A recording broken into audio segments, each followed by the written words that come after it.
the show where your questions make the show. If I don't have a question, I don't have a show. This is my May edition, month 2 of coronavirus, officially. Almost at 2 months in on the coronavirus. This month, I have a bunch of questions. Thank you all for all the sent in questions this past month. Some were on my videos and some were on the Ask Earl Anything show I did last month. I just want to update you on a few things, then we'll jump into the questions. First off, and this really has to do with some of the questions I'm going to answer today. One of the big questions is inspiration. And one of the things that I've realized this year, especially since the purchase of X-Trax 2 stems, that my whole YouTube experience this year has become doing what I feel like playing and being the drummer I feel like being or wanted to be my whole life. And that's my journey. My journey for the last 45 years, I'm almost 60, has been to be a certain level drummer that's done studio work, has done live work, has played in churches, played on albums, played with some great musicians, played all over the country. And now today, what I'm finding the greatest joy is playing music that I've always wanted to play and play at a higher level. And being able to erase the other drummer and put my drums on it allows me to do that. And I've been having a lot of fun, and that's what YouTube's about for a lot of people. The YouTube community has been another aspect of this whole thing. And I've really enjoyed the YouTube community, but I feel like what's been more important to me, especially in this coronavirus world we're living in, is me just being me and finding places of joy in my life. It's really important to find places of peace and joy in a world that's got this much turmoil in it right now. As you all know, those of you that have been following the show for a long time, my son passed away last year. Not quite a year yet. And that's been a lot of pain for me. And playing music, of course, has been a place of healing for me and my wife and my family in a lot of respects. So with that being said, everything I'm doing right now in music land, in YouTube land, is just playing songs I want to play and where I find my inspiration. And that's the key to this, is that you do things that you have fun with, and you do things that give you joy and peace, because life is short. You just don't know how long you get. So this Ask Earl Anything, I'm going to deal with a whole bunch of technical, drumistic type questions, which I love to answer those kinds of things. But I'm also going to I really want to make sure you understand where I'm coming from these days. My thing these days is just playing what I want to play. And I put out a lot of content because I sit here a lot of weekends and I have nothing else to do but, play drum covers. Now, my wife and I, we hang out all the time now. She's working from home, I work from home. We're in each other's space all the time. I'm not traveling as much as I used to. I'm not traveling at all right now. And my travel schedules have gone down. I used to travel a heck of a lot for work. Sitting at home all the time means we get lots of time together. But when I do drum time, come in the studio, what I'm trying to do is have as much fun as possible. And I'm trying to recreate a lot of those things, that music that I loved so much when I was young. And that's what you're seeing in my drum covers. I'm picking songs and artists that brought me joy, and I can think about how I could play those songs in a certain way to kind of be true to the artist and true to the original drummer who played on them. So I just want to thank X-Trax Stems too, number one, for that, and I got to thank Jeff Holden and Trey B for helping me out, really seeing the light on that one. That's been a big one for me. There's a couple people on YouTube today I'm getting inspiration from too. One of the coolest things that's happened in the post-corona world is that a lot of the great musicians have nothing to do with their time.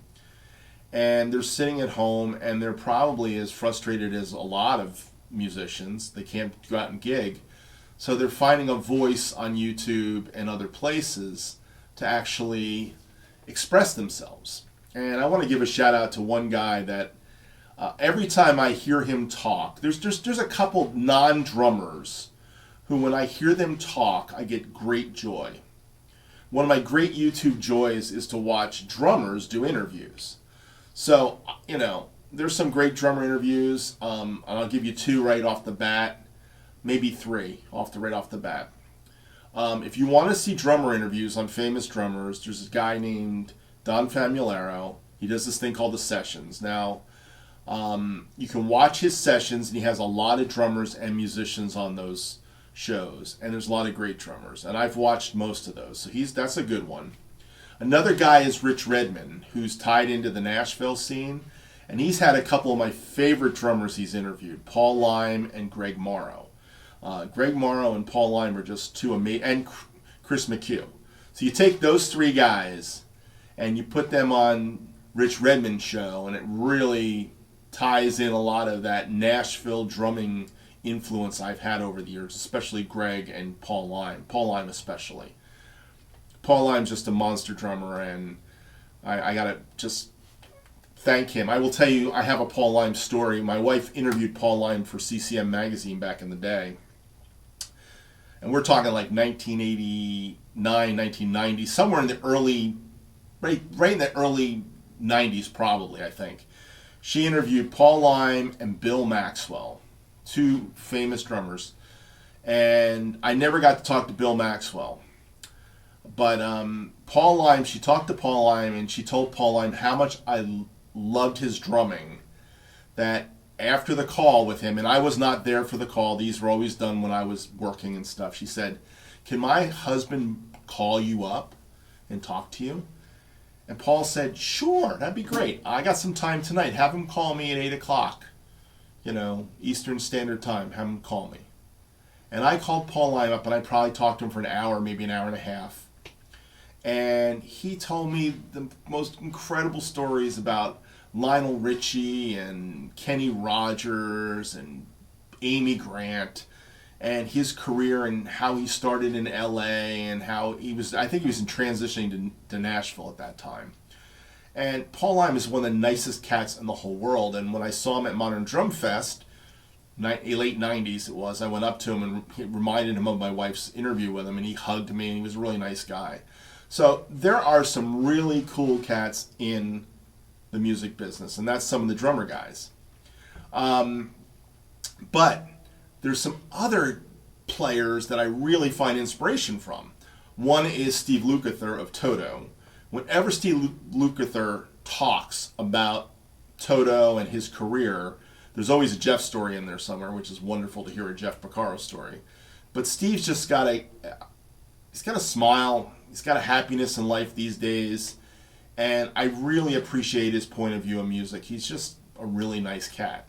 He comes off that way anyhow on interviews. So whenever I see Steve Lukather talking, I watch. I always watch those. And about 5-6 years ago, I found Lee Sklar on a drummer podcast, a podcast called I'd Hit That. And the guy who did I Hit That had the best podcast I've ever heard for drummers. He would go 2 hours sometimes with people, and I think he did 2 hours with Lee Sklar. And him and Lee just bounce back and forth, and it's irreverent, and it's not, it's not always kid-friendly, this show, but those two guys aren't that kind of person anyhow, but they're real. And I listened to that Lee interview a couple times, actually. And I've always kind of followed Lee's career. Lee was the bass player for James Taylor and Jackson Browne, and he's played on other things that you just wouldn't even know about, like Spectrum by Billy Cobham, which you're saying Spectrum by Billy Cobham, that's like fusion music. It's like, yeah, he played on that album. Killed it. He played that song Stratus that everybody loves to play, And anyhow, so Lee's a guy I've been following, kind of, sort of, and I followed him on YouTube, and apparently about a month ago he got kicked off of Facebook, and one day he shows up on my YouTube as a YouTube video, and he was doing this on Facebook, but he got kicked off Facebook, so he moved it to YouTube, and I was already a subscriber of his channel, so I started picking up Lee Sklar videos, and every day he posts something in this post-coronavirus world, and he's really encouraging. he's playing bass player stuff. He plays a song a lot of times, but he talks about life and he talks about people, talks about drummers. He talks about the albums he played on. He sets it up. I love that stuff. I live for that kind of thing. And real inspiration. So if you're looking for some inspiration other than drummers, Lee Sklar, Steve Lukather, look for those guys. And if you're looking for some drummer interview type things, check out Rich Redmond's show and the sessions and the I'd Hit That podcast. Those are the guys I'd really talk to. And I get a lot of inspiration by watching other musicians and hearing the heavyweights talk. I'm even contemplating a drum lesson with a famous drummer right now, and I'll tell you more about that after it happens, it transpires. So, but for this Ask Earl Anything, let's start the show. So my first question comes from Michael Perry. He was the first one in from the last show, and he asked one of the nicest complimentary questions I've ever received here in Ask Earl Anything land. So here is the setup to the question. He said, many weeks ago you performed the classic song Asia from Steely Dan. And as you know, Steve Gadd played this on the original recording. When I saw your name pop up with this song, my heart skipped a beat because I knew not many drummers can pull this off. To my delight, you somehow managed to pull it off to a very high degree. My question is, was there something you did to prepare for this song? Because it seemed like a magical moment as I watched you play. Please describe how you prepared for it and how you felt as you were playing, and finally how you felt after viewing that incredible performance. Thanks. Thank you, Michael, for the kind compliment, real kind compliment. I will say that there was something magical about the recording of Asia that day. I recorded it on this kit, not with all the drums, of course. I only played a 4-piece kit. I should have probably had a 5-piece kit because that's probably what it sounded like. There was a couple extra toms on that song. But after I recorded it and saw it and watched it a few times, I actually have a playlist called Earl's Favorite Drum Covers. Those are the ones I think are my top drum covers, by the way. The ones I really felt there was something special on, because I've got almost 500 drum covers up here now, and I've been doing this pretty solidly the last almost 3 years now, and I put out a lot of drum covers, as you all know. I just kind of knock them out, and I think that has a lot to do with the fact I have a recording studio, and I've had it for 20 years, and I kind of have my formula to make it work. But when it comes to inspiration for that song, Michael, the truth of the matter is the day I did it was a Sunday. My church has church service at 5 o'clock in the afternoon. So I just practiced all the songs, and I said, let me give it a try. And I just pulled it off X-Track stems. And X-Track stems, too, really gave me the impetus to do this. Now, this was in the early days of X-Track stems. I tried this one. Some of the things I've learned about X-Track stems lately is how to build a click track using the original drum track, which is amazing. I did not have a click track for the Asia song when I did that. And another thing I do if I don't get a click track is I keep the original drum track and I can pull it back lower and play over it. I did not play over the original drum track on Asia either. So what I did on probably the first 7 or 8 covers I did this year with X-Track stems too, was I just turned the drummer off and I played along to the music and the vocal track. And I fit myself in there without a click or anything. And that got sketchy at times. And Asia was one of those tunes that was very sketchy. Because to be honest, it was playing from memory and I didn't have a guidance of the other drum track, which was a mistake on my part to some extent.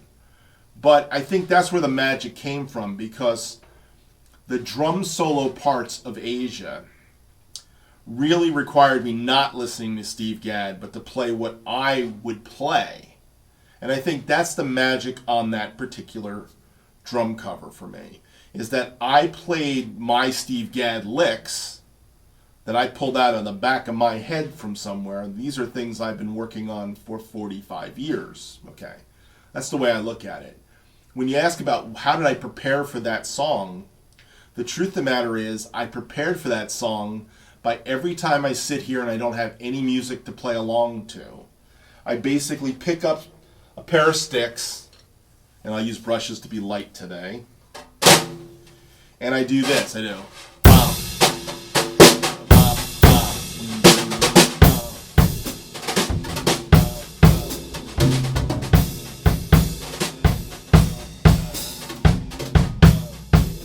What am I doing there? I'm basically thinking the kicks in my head, singing them, and playing fills with it.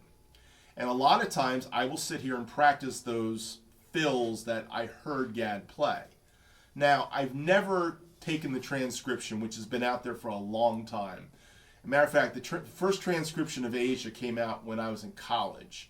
And I had a couple good friends in college who did the transcription. I was never a cat that read that well, that I liked transcriptions. And I was never a cat that liked doing transcriptions. So for me, it was always an ear thing. But I did look at the transcription when I was in college, but I hadn't looked at it in years. I mean, truthfully, I'd watched videos of Steve Gadd explaining how he actually did those fills. And he talked about, I just followed the hits, and I just did these types of things. So the fills he used on Asia were those fills he used on a lot of different songs. Steve's got his bag of tricks. I mean, every good drummer out there has got their bag of tricks. And today, the bag of tricks is just filled with all kinds of linear stuff. And I mean, there are so many cats on Instagram that are just playing stuff all the time. And you can just want to learn lick after lick. But I didn't learn Asia in the context of licks. I learned Asia in the context of music. So for me, playing Asia was about the music that led up to that point, and the music that came after that point, and then the music on the outro of the song. So my preparation for that was 40 years of me just goofing around every time I had an opportunity in a drum kit and playing that song in my head. Bump, bump, bump, bump, bump, bump, and thinking about the hits and playing fills in between it. Now, on the day of the recording of it, Michael, what happened was I played that song 15 straight take-throughs. So when I do drum covers, I can only think of 2 of all my drum covers where I've actually used a piece of a different song, like a different version of it. One of them was a jazz song I did early on where it was one of those Jim Chapin tunes, and I was playing brushes in the beginning and it switched to sticks in the middle of it.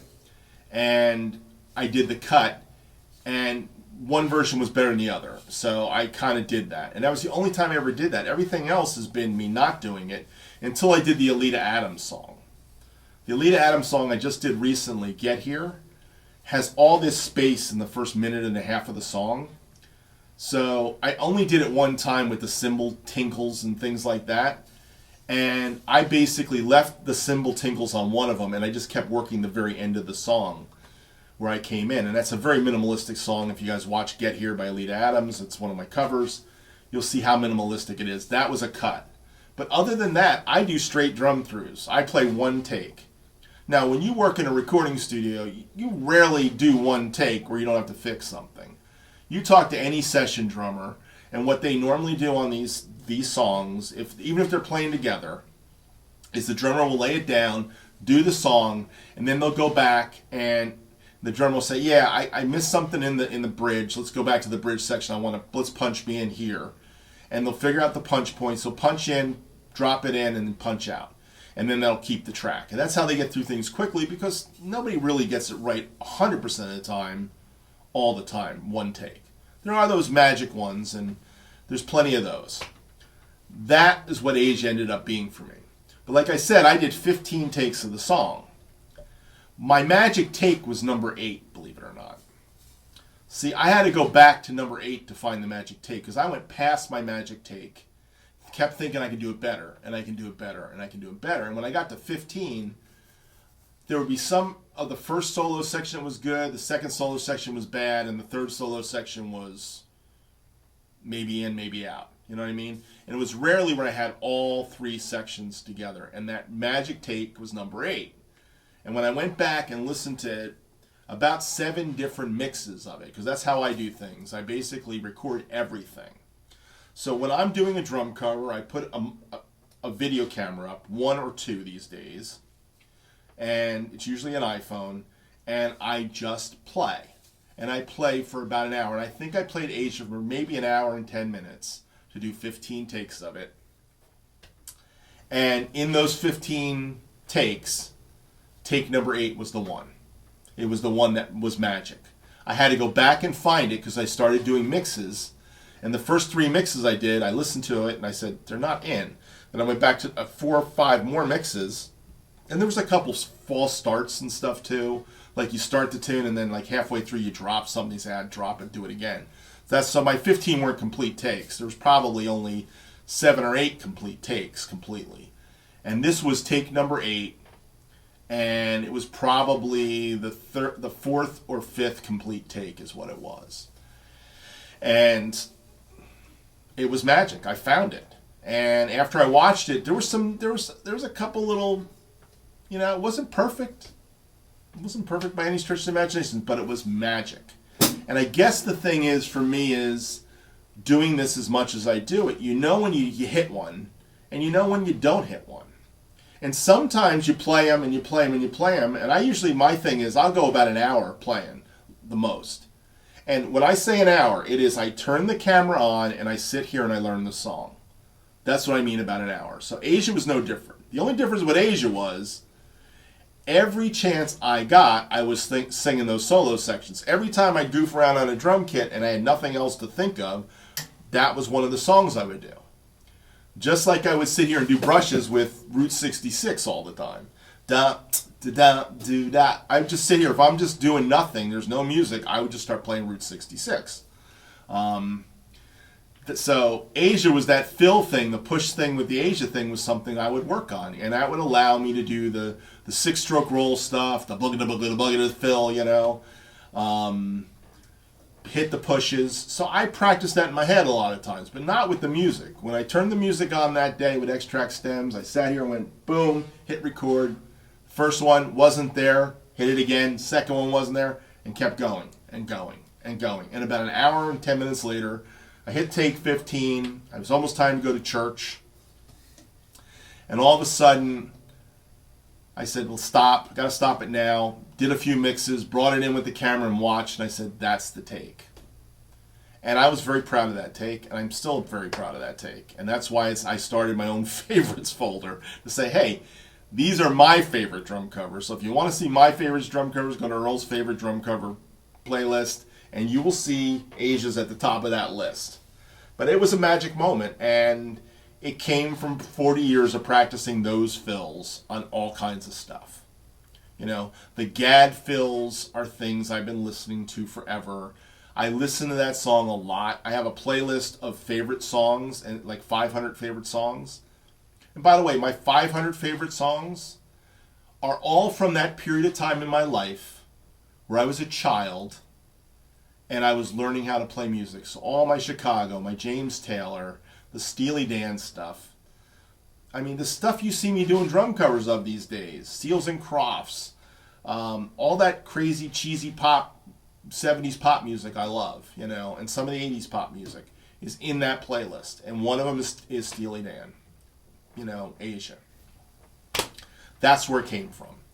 So my preparation, I would say, was 40 years in preparation for the song.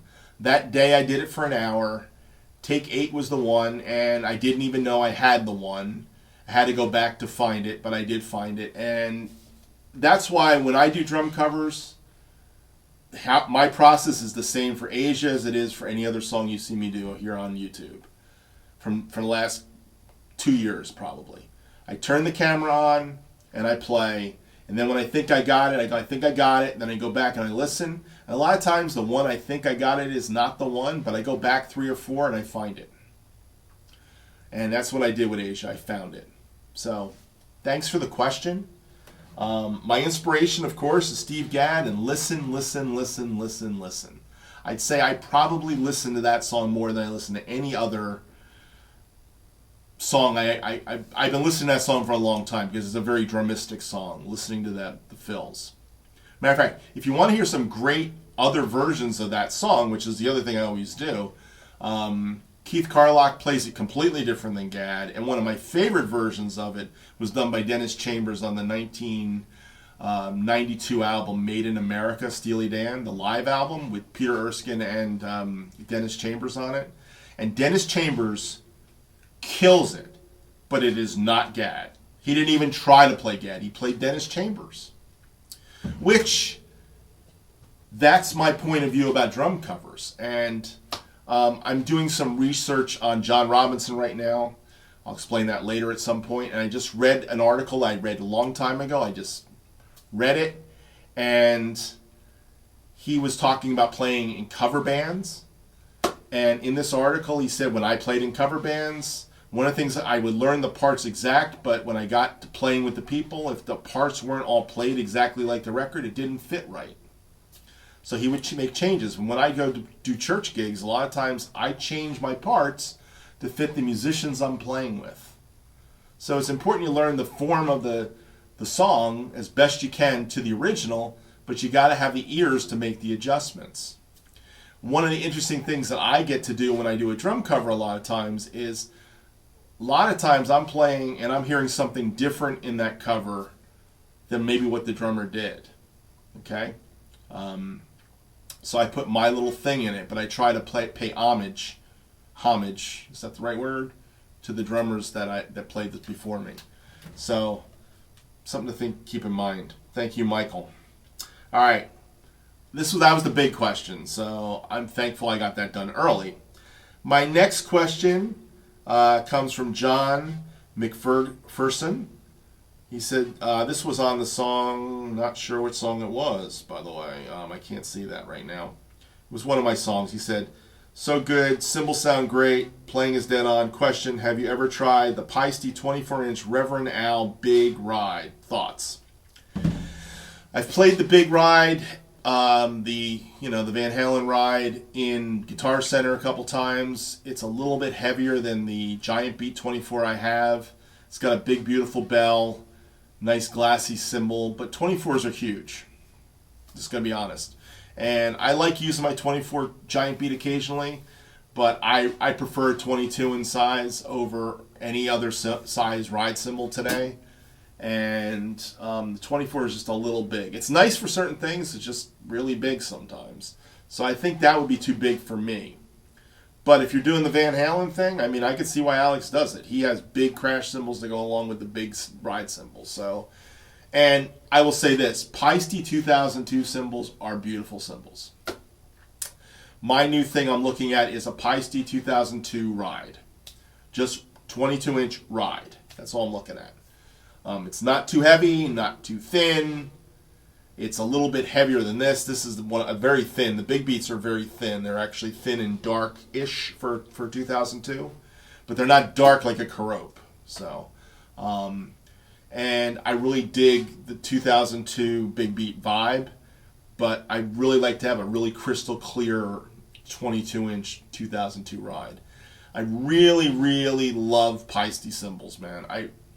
I don't know. It took me years to get to having a set of them, and now that I have a set, the 2002s are beautiful. The Formula 602 Modern Essentials that Vinny plays are great cymbals, don't get me wrong. I'm just not spending $600 for a ride cymbal. It ain't going to happen. I think spending $400 for a ride cymbal is a lot of dough, to be honest. But the 2002 B8 alloy, they do B8 alloy correctly, and I really think they are great sounding cymbals. So this is in that B8 alloy 2002 land. I love those cymbals. So definitely cool cymbal. Next question comes from Bob D. Bob D's a guy who doesn't care what, he just plays his drums and shows off all the gear he's got. He's got a ton of gear too, by the way. And this was Take Me Back to Chicago, which, by the way, that was one of my last covers I just did. I was playing kind of a Danny Seraphine vibe from the Chicago 11 album era. Danny's kit during that era was all concert toms, so I didn't want to go all concert toms on this. But I kind of put up the big concert toms, and I set it up kind of like Danny set them up. Danny's thing was a 6 and an 8 here, a 10, 12, 14, 16 concert tom, Slingerland at the time. And his were all kind of on the same plane. And he had a 14 by 14 floor tom too. So this was last weekend. I did 2 versions of this. One is on Instagram and one is on YouTube. They're 2 different versions. I have the whole, by the way, follow me on Instagram if you want to see. A lot of times you'll see drum covers that are not on YouTube yet on Instagram. So I throw stuff on Instagram that I don't throw on YouTube for a long time sometimes. This song I've gotten into now. If I had 2 good versions of a song, I will put one version on Instagram and I'll put it in my Instagram television account, and then I'll put the other one on YouTube. So my YouTube followers get to see one version, but if you want to see both, a lot of times you got to go over to the Instagram account, which is Earl Drum, at Earl Drum at Instagram. And I've got like 800 clips of me playing out there in Instagram land. So follow me on Instagram if you're an Instagram person. A lot of stuff, and a lot of times the newer stuff that I'm doing will show up there first. Bob D said, "Damn, Earl, you have perfect drum sounds up here. I'm literally in awe. What are you using, mics into a mixer, or something ridiculously difficult? Great video. I never heard this song before." Well, here's my setup. First off, look at the crazy miking scenario of this kit. Now, I will tell you that this was a 57 last week, okay? There's a reason that changed, but I'm not going to get into that. But this kit is mic'd with literally 4 tom mics, okay? 1 mic for the 8 and the 10, 1 mic for the 10 and the 12, 1 mic for the 14, 16 over here, and 1 Sennheiser 421 for my 14 by 14 floor tom. I got a Shure SM57 on the snare, and I've got my Beta 52 on this 14 by 20 inch kick. By the way, Danny was playing a 14 by 20 inch kick on that tour. I remember that. This goes with another question that's in here, so I'm going to explain the whole setup since I'm doing this. I actually got a question, and this goes to Brian Corey. Brian Corey asked me, do you use overheads? Do you use overhead mics for your drum kit? And the answer is yes. My overheads are way up here. They're actually higher than my hand. My hand's probably out of the shot right now. Here's my hand again, out of the shot. But up top, up on my ceiling, I've got about a 7.5 foot ceiling in this room, by the way. That's one of the problems with this room, is that this room doesn't have a high ceiling, it has a low ceiling. But a 7.5 foot ceiling, I put 2 microphone mounts that would hold a mic stand boom on it, and I have 2 booms, and they come over, and I have a coincident miking pattern that's right over top of the drum kit. So it's right about equal with the bass drum. Here's the bass drum. If you go straight up, you'll find the coincident mics. And one's going this way, one's going that way. That's coincident miking. So I got a left-right stereo effect, dead center of the kit. The kick drum hits, you get the full bass drum sound there. Snares right there. Everything is centered properly. There's no phase issues. I'm running it into a Presonus 24 by 4 by 2 board. That is my audio interface. The only difference is the snare mic, the kick mic, and the overheads are going into some boutique preamps I have. They're called 7 Circle Audio. They are a kit. They actually are a kit that you can build if you're electronically into soldering and stuff and doing electronics. I had mine custom made by a guy who builds these things for the pros in Nashville and New York and places where they use them. And I had mine professionally built. I have 2 John Hardy pre's, which is a Jensen transformer, I believe. So they're called J99s, and those are my overheads. Then I have, on the kick drum, I have an A12, which is a copy of an API kick drum, API 512 mic pre. And then I have an N72 on the snare drum, which is a copy of a Neve N72. And all this is the preamp. There's no EQs on it, no compressors, nothing, straight in. goes inserted into my board and then goes into my Logic program. And everything is done in Logic for me. I use Logic Pro X, and I use a lot of Universal Audio plugins, some Waves plugins, a lot of the Logic plugins, and I have a template for making drum covers that I use and I've been using for a long time. And that's how I get my sound. So my overhead microphones are SM81s, Shure SM81s. By the way, I am thinking about buying I'm thinking about buying some other drum mics. My kit inside Studio B right now has a hodgepodge of old Audio-Technica, really cheap mics. But for concert toms, you don't really need expensive mics. You just need a mic that's going to pick something up. I think really the magic to my drum sound is how I mix things in Logic and all the plugins and stuff I use. But I will say the kick, snare, and overhead sound awesome to start with. If your drums sound crappy to start, they're not going to get a good sound, so you got to have them tuned. When I first got these concert toms, I had them wide open. I have found that concert toms sound best when you put tape on them, unfortunately. Guys don't like to put tape on it, but the truth of the matter is, the way you get the funky sounds and get that really punchy thing is put some tape on it. I usually use moon gels on my double-headed toms. Of course, Gretsch toms are Gretsch toms. They sound like Gretsch drums. Gretsch kick drum sounds like a Gretsch kick drum. Both of my kick drums on the other kit in there and this kick drum are a Gretsch shell. One's a 22, one's a 20. I have an 18 too. They all sound great. And the snare drums are any of choice. I think on Take Me Back to Chicago, it might have been a Ludwig. Today I've got a Noble Cooley. So it was either the Black Beauty or it was the Noble Cooley. I can't remember which one was on that cover. But thank you for watching, Bob. I appreciate the question. Another John McPherson question, off-topic question. How do I feel about the Paiste Giant Beat cymbals? Are they a lot thinner than the 2002s? They are a little thinner, yeah. I love the Giant Beats. I have a set of Giant Beats. I have a set of 15-inch hats, a 20-inch multi, a 24-inch multi, and I've got an 18-inch thin Giant Beat crash. So this is a crash, very thin. I've gone to the Big Beat for this 22-inch ride, and matter of fact, I bought the 22-inch ride the same year they issued the Giant Beat 22, which I wanted to buy a 22-inch Giant Beat, but I got this for a deal. This was a slightly used cymbal, came out of a drum shop in Boston area. Forget the name of the drum shop. Had some stick marks on it, and I got it for like $300 as opposed to $400, so I bought it. It was almost new. My Giant Beat cymbals, all my Giant Beat cymbals were bought used except for my 24-inch Giant Beat ride. The 24-inch Giant Beat ride was bought at Guitar Center in West Palm Beach. They pulled it out of their cymbal thing, and it had nicks and dings in it, it looked like. I got them to take some money off of it, but not as much as they should have for that cymbal. The other ones I bought on eBay from Interstate Music. And every one of Interstate Music's listings at the time, I started to understand how the Interstate put things up there.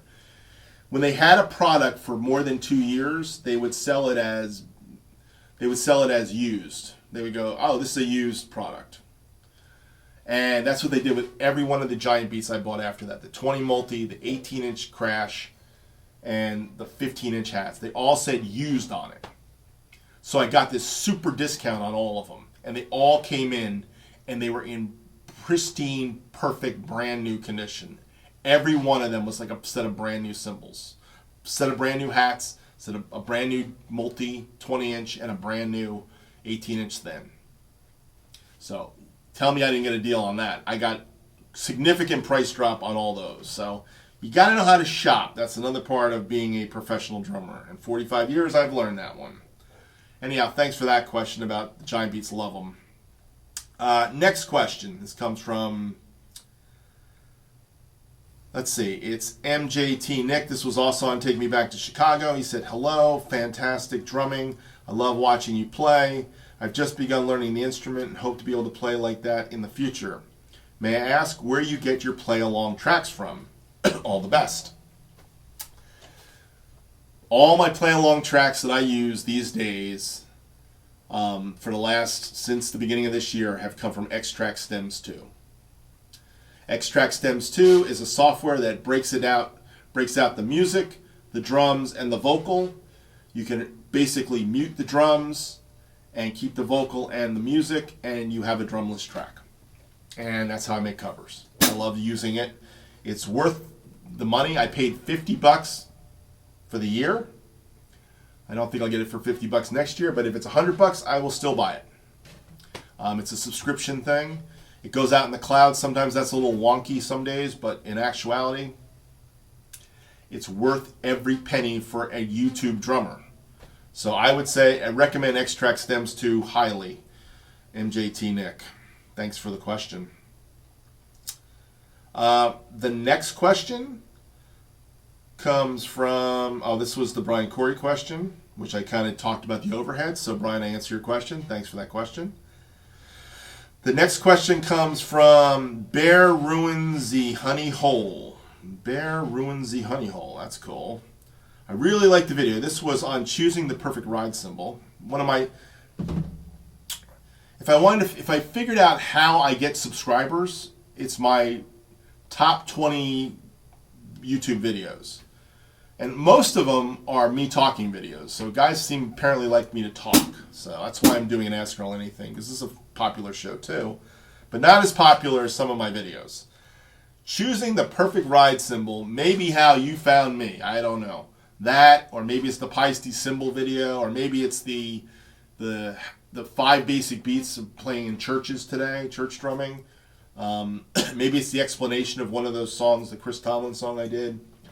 There's a bunch that I have like some really high views. That's how I get subscribers. People watch those videos.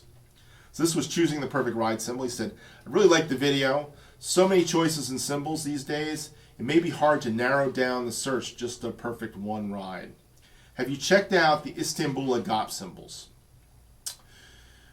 When you have a chance, check out some YouTube videos of the I never say this guy's name. Idris Muhammad signature ride. Idris Muhammad. Man, I'm really terrible with some names, reading some names. Idris Muhammad, by the way, is the guy that played the Taxi drum cover I did. I put Steve Gadd and I got called out by somebody out there in YouTube land.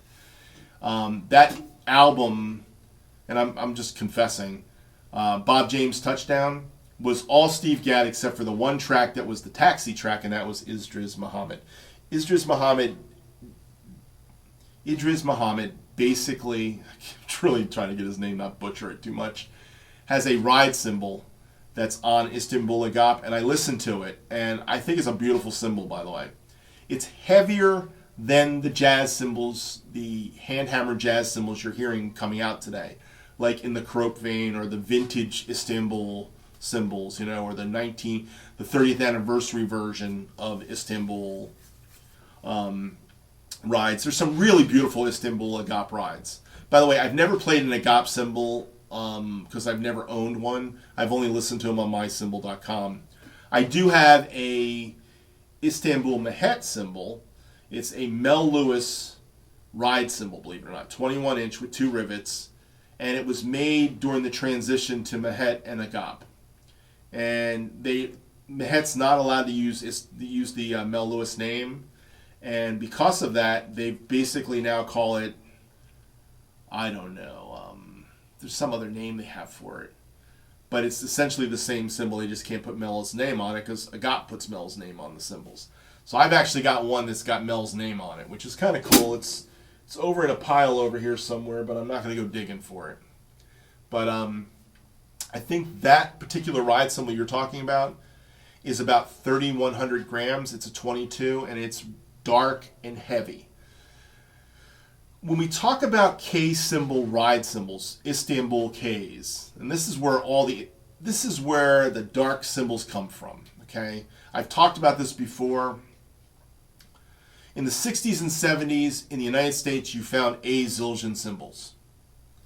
If you had a K You basically got it from the Gretsch company that was selling the K Zildjian cymbals in the United States. There weren't a lot of them, and you never knew what you were going to get. And there's all these stories about the old Gretsch factory in New York, Brooklyn, New York, and the Ks would come in from overseas, and they would call their endorsers up and say, "Hey, listen, we got some Ks in," and the endorsers like Elvin Jones and Tony Williams and Max Roach and Art Blakey, they would all go over to the factory and they'd play cymbals until they found the nice thin ones, the ones they wanted.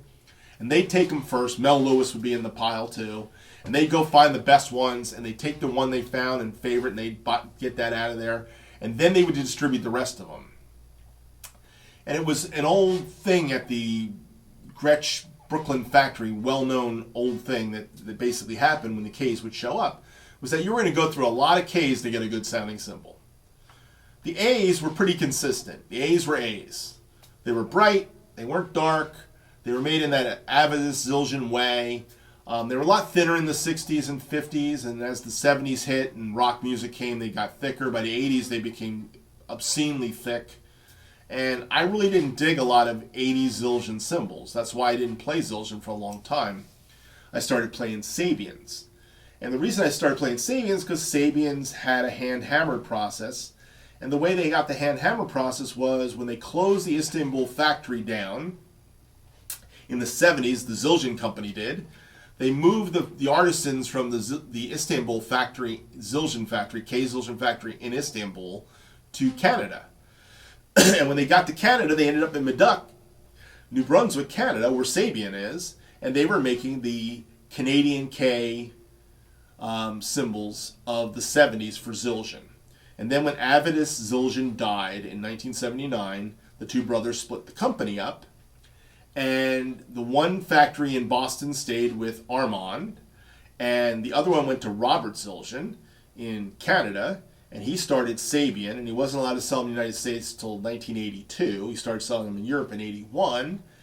Armand came out with his own K line, which were made in the United States, and they didn't sound like the Ks coming out of the Canadian K factory, because the Canadian K factory was made with the guy named Karope, one of the Karope guys, Zildjians, was over there in, Meduc, Canada, and he was making real Canadian K ride cymbals for Sabian, and they were marked HH. So my first Sabians were Sabian HHs from the early 80s. And they sounded like heavier, Ks that were made in that Canadian K era of the K cymbals. Now, why did I tell you this talking about Istanbul? Well, the guys that got left in Istanbul that didn't come over to the United States, they started their own company about 1980-ish. And they came out with the Istanbul company. And one of the guys was Agap, the other guy was Mehet, and they started the company. And what happened was, one day, Istanbul cymbals were making very nice cymbals. They were just coming through the Gretsch company again. Gretsch was basically buying these cymbals and distributing them in the United States in the 80s. And then all of a sudden, one day, Agap dies. He leaves his part of the business to the brothers, the sons actually. The sons got the business. They didn't want to be partners with Mehet anymore, so they split the company up. Mehet got his side, Agap got the other side. Agap got the better endorsers apparently, and Agap has got the rock guys like Aaron Sterling, and had Matt Chamberlain for a while, and Joey Wanamaker, and so Istanbul Agap are the ones a lot of the rock guys want to play, and they're the dark rock cymbals come from the Agap side. But the Mehet side, they make great cymbals too in that same classic Istanbul tradition. All that to say is, Isdris Muhammad, his ride sounds really cool. It's a heavier, dark cymbal, more reminiscent of those kind of heavier Ks that probably came out of the Canadian K era and the early Sabian era of cymbals. But I'll tell you, the lineage, when you find an old K, sometimes they're great and sometimes they're terrible. By the way, I had a set of K hi-hats, and I gave them to my friend Scott Hazen. He still has them, and they were 14-inch Ks, and I got them from my friend Dave Jones, who gave them to me. He found them in his father's closet. He didn't know what he had. He handed them to me, and then I knew what I had, but I didn't want to break them because they were so thin and brittle. And I gave them to my friend Scott, who was a jazz drummer. and he still has them to this day. But they really aren't for the pounding that a rock guy is going to do to it, and that's why I gave it to Scott. Right now, I've got a set of 14-inch Caropes that you're seeing in some of my videos that a guy I'm going to do some session work for hopefully someday from Miami kind of gave me, and I'm probably going to pick up at some point from him. I love them. The 14-inch Caropes are really nice. They're dark, but they're really nice. They really go with my Caropes very well, so something you're going to see. But yeah, this is a very cool ride cymbal. That's my opinion of that. Bear Ruins the Honey Hole. Great name. All right. Claus Isaacson. He asked a question. Great version of the song. I'm trying to think what song it was. It was one of my songs that was on that kit over there. Great version of the song. And again, what is a great sounding setup you have? I don't think I recognize the snare though. Stay safe, and thanks again for sharing. The snare on the cover he's asking about was my DMR cast aluminum snare drum. And the DMR cast aluminum snare drum is the one that I've had on the Studio B kit for a while now. I think this might have been Rapture by Anita Baker. Maybe not. I really can't tell the song, but anything that's been coming out of Studio B has had that. That probably is that one. It's had that snare drum on it.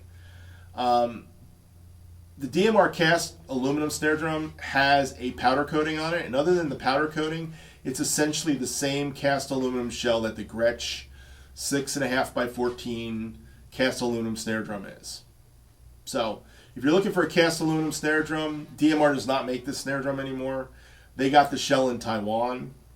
My friend Dan went to Taiwan with his partner, and they were going to buy lugs and stuff from a factory in Taiwan. It never came down, but he bought 5 of these shells. This was the shell he took home with him.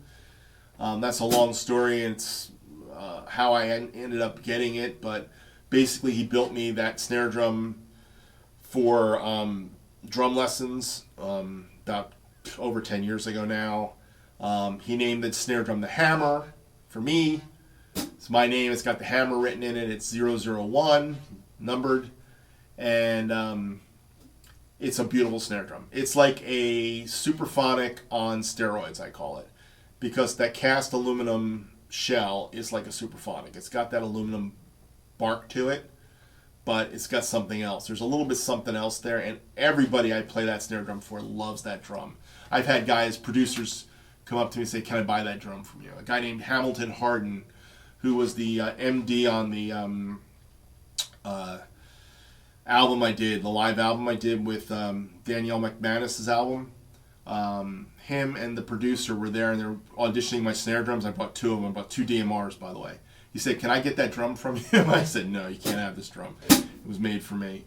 But that's the drum. That's the one. Great sounding snare drum. And it's a custom one-off, but excellent drum. Next, this is a long Ask Earl Anything. Next question comes from Musser66. Macer66, because he made the A long.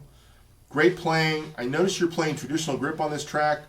I'm a match grip player myself, but for some reason, on odd occasions when I use brushes, traditional grip feels more natural. Is that the same for you?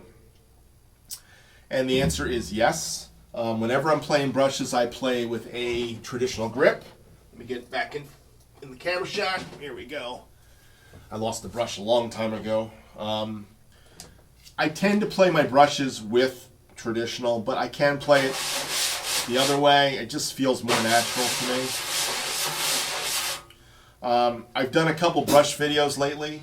I've done about 4 of them, actually. There's one to come out.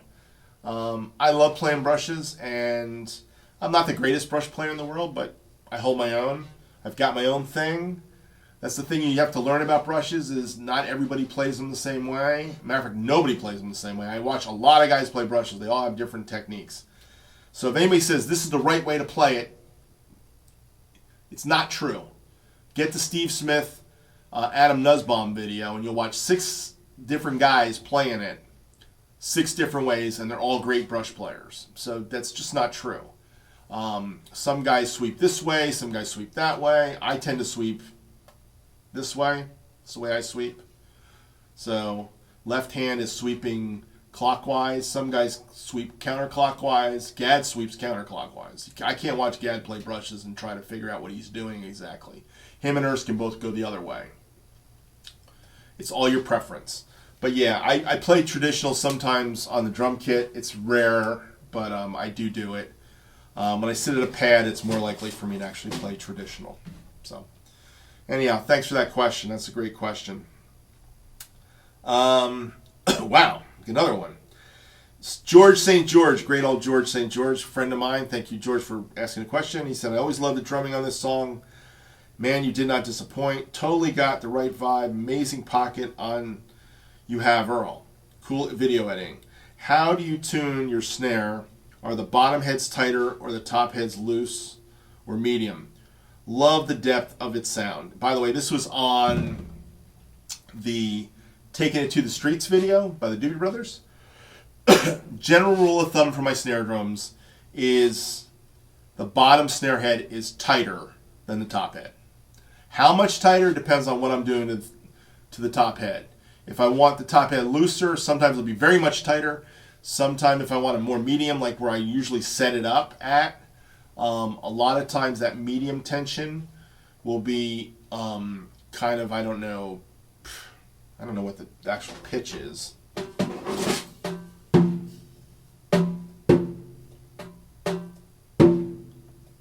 It's like a third apart, maybe a third. If I had good pitch, I would not be a drummer, by the way. I'd be a singer, vocalist, piano player. Or maybe I'd play violin. If I had perfect pitch, forget about it. I'd be doing all kinds of crazy music, but it would not be playing drums probably. My disadvantage of having terrible pitch has been my thing in my whole life, my whole career. It's been the toughest thing for me to get over. In a lot of ways, it's forced me to play the things I play on drums. But I kind of know how to tune drums. I don't tune to pitches, but there's a good separation, you know. Of course, in a concert time kit, they're a little bit tighter in. But I think it's like a third apart, give or take. But it can go as far as a fourth or a fifth, depending on what I'm doing. If I have to tighten it really down, then it's closer than a third usually, probably. But the bottom head is always tighter than the top head, George. That's a good rule of thumb for getting a great snare sound. And my last question. I made you wait till the end, Matthew, for your question. My last question comes from Matthew Jackson. And he says, this is a drumhead question. Obviously, higher-end drum heads affect the sound quality of the sound of the drums. But what about the bottom head? Does it make much of a difference in the sound of the drum, whether it's high-end head or not? You know, that's a great question, Matthew. And you know, there's another question I'm going to add on top of it. Does it matter if you change the bottom head? Now, if you talk to the drum head manufacturers, they would say, yeah, you should change your bottom head every couple of years. You should change that, you know, and then change your top heads. If you talk to a pro drummer who's got an head endorsement, yeah, they change their bottom heads regularly. If you talk to me, Earl Bennett, who every time I buy drum heads, it costs more and more money every time I buy it these days, who likes to change the top heads regularly because that's where I think the tone comes from the most. Do I change the bottom heads very often? Not very much. Matter of fact, these Gretsch drums I think have got almost 20 years, probably 18 years on the bottom heads. So I am due to change the bottom heads. Maybe I'll find out it just brings the drums to life. But usually when I put a new set of heads on it, they come to life. So my answer to the question to you is, if you've got a brand new bottom head, even if it's not a great Remo bottom head, but it's new, it's not chewed up, it's not beat up, it's not dented, it's not played, and you've got it dialed in resonance wise, it's probably going to be fine with a good top head. Okay? That's what I would say. Now, if I was really going to be a stickler, you know, and I just wanted that consistency, I would change the bottom heads, you know. But probably for what you're doing, I know what you're doing in Brazil, Matthew, and getting good gear is hard. Probably keeping the bottom head you have is fine, and changing the rims like you did was a good move to get a better quality rim. I will say the shell of the drum affects it more. I will say the quality of the top head affects it more than the bottom head. But if you have a bottom head that's been all beat up and played on, keep the, I would not put a played on bottom head. Let's put it that way. That's one of those things I don't do. I don't play on the bottom head. The bottom head's nice and pristine. So all my bottom heads on these Gretsch drums, even though they're clear ambassadors from 2003, I think. That's the last time I remember buying heads. I was working at a certain company at that time. So it's 2003 or 2004 since I've changed a bottom head.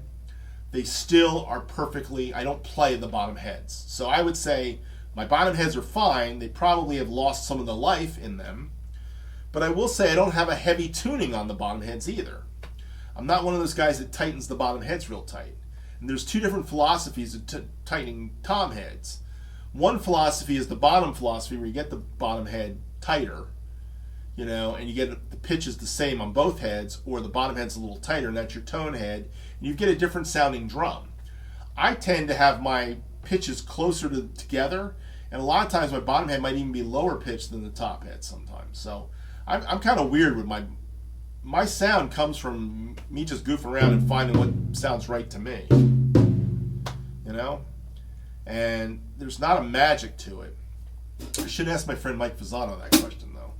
He probably would have a better answer on that, because he does tuning for the stars. So that's Mike Fasano. Anyhow, Matthew, thanks for the great question. Everybody, thank you for all the questions in this show, Ask Earl Anything. I know it's a long one, and if you made it to the end, that's a big deal. As always, thank you for watching the show. Your questions make the show. If I don't have questions, I don't have a show. And I want to thank you all for being subscribers and for following my channel. And check out my Instagram channel and keep writing comments. And I'm going to keep making music and having fun, and stay safe and stay healthy. And remember that life is short, and if you're not having fun, then why are you doing what you're doing? That's my question of the day. Why are you doing what you're doing if you're not having fun? Have a great day. Bye, guys.